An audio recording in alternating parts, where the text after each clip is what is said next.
It's not always fun to go last at a hearing like this, but my colleagues have done me a favor in teeing up a couple of the issues about which I wanted to speak. The two main issues are the underfunding of staff for the TSA and the difficulties that result from it in recruiting and retaining employees, and the passenger security fee. And I appreciate each of my colleagues from both sides of the aisle, be it Democrats from New Jersey or Michigan or Republicans from Florida or Louisiana or myself from New York. We understand this issue and we're tackling it from a bipartisan perspective. Me, myself, I'm a New Yorker. I represent the eastern part of Long Island. And 9/11 is in our hearts and minds.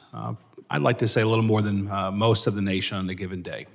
Though I appreciate the support of the entire country for post-9/11 efforts in my home state.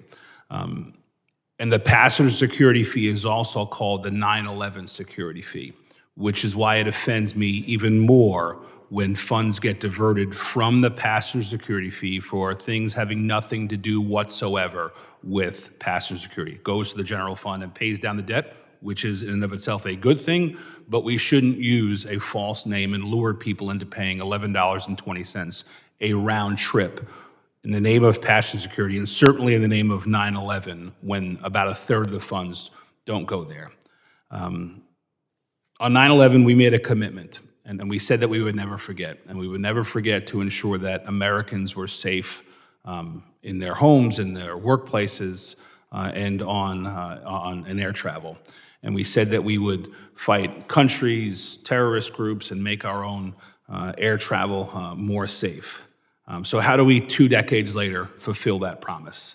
And while there are broader issues with respect to the DoD keeping our adversaries at bay and our intelligence communities listening and anticipating what our adversaries are doing and thinking, there's a matter of physical security at our own airports, which is a key component of the post-9/11, how do we keep America safe? And to that point, I'm increasingly concerned that we are failing to meet the moment. The TSA administrator was in the seats that you're in right now, not too long ago, and told this committee that based on past, present, current, and projected funding, it won't be until 25 years from now, in the year 2049, that TSA will meet its full operational capability for credential authentication technology, CAT machines, and 18 years from now, in 2042, that we will meet the standard for checkpoint property screening systems, including computing tomography. To put those delays in perspective, a baby born today will be old enough to vote and or rent a car before these standards are met. Mr. Lorenz, is that acceptable to you, sir? Speaking to, first of all, thank you for the question. Speaking for our employees and the employees that are working the front line, from a security effectiveness, we need the best technology out there to make sure that we stay ahead of the threat.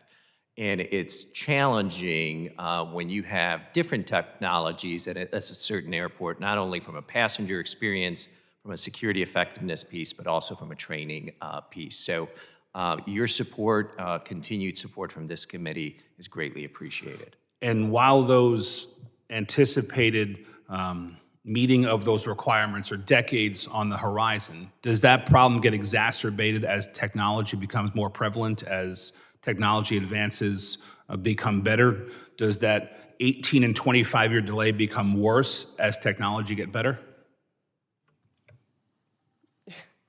If you don't mind, I'll answer that. Yes, of course it does. We are continually researching with Stacy's requirements and capabilities group the new and emerging threats and the technology and the algorithms that will meet that threat. And that we won't be able to deploy that technology is of a concern. Great.